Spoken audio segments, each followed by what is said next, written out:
Din Tenerife, de la malurile Oceanului Atlantic, vă salut cu drag și cu căldură. Astăzi, în ultima noastră zi de ședere în insula Tenerife, ne-am gândit că este bine să mergem și prin unele locuri specifice acestei zone. Și astfel am ajuns într-o plantație de banane, pomii bananieri fiind de altfel specifici acestei zone din Europa. Ne aflăm într-o plantație privată, pentru că aici toate sunt private. Insula Tenerife, deși are numai 2034 de kilometri pătrați, deține o suprafață cultivată cu pomi bananieri de peste 4200 de hectare.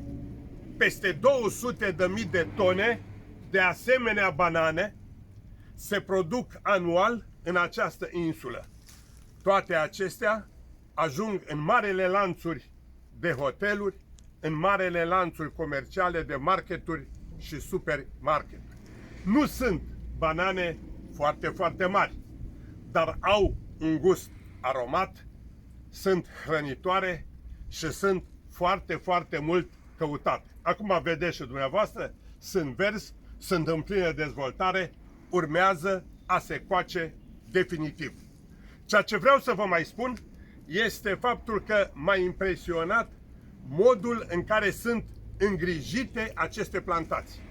Toate proprietățile private sunt îngrădite cu garduri de sârmă, chiar și cu garduri de sfoară, cu acoperiș din sfoară. Am văzut garduri de piatră sau garduri de beton. Pe jos, cu toate că ne aflăm într-o zonă cu piatră vulcanică, este plin de frunze uscate sau alte materiale care sunt aduse de către proprietari pentru a întreține acești copaci. Mai mult, vreau să vă arăt că după recoltarea fiecărui ciorchine sau a ciorchinilor din pom, se taie planta mamă, așa după cum putem vedea și în aceste locuri, lăsând ca să crească o altă plantă care se numește planta fică și tot așa mai departe. Un asemenea ciorchine, dragii mei, deși nu este unul dintre cei mai mari, ajunge undeva la 60, 70, 80 de kilograme. Acesta are în jur de 45-50 și dacă numărăm bananele, are pe el sute de banane. Am vrut ca să vedem și altfel de culturi. Culturi care nu cresc la noi datorită condițiilor climaterice, dar despre care este bine ca să le cunoaștem și să știm cât mai multe, cu atât mai mult cu cât toți acești copaci sunt aduși din Indochina și din Indonezia, dar care s-au adaptat foarte, foarte bine aici. Deci insulele Tenerife constituie o părticică mică din marea suprafață care se cultivă în lume cu banane pe care cu toții le consumăm, fie că suntem copii, fie că suntem mai tineri, fie că suntem mai în vârstă, cu mare plăcere și cu mare drag.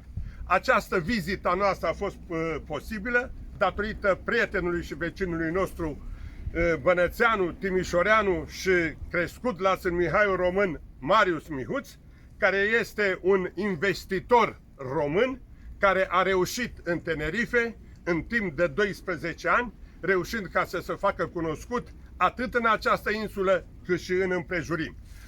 Dorim ca să ne întâlnim cu bine acasă și nu uitați, dacă aveți posibilitate, veniți aici în Tenerife, că nu veți regreta. Și mai ales că avem un român, avem un bănățan care vă poate acorda multe facilități. La revedere și să ne vedem cu bine!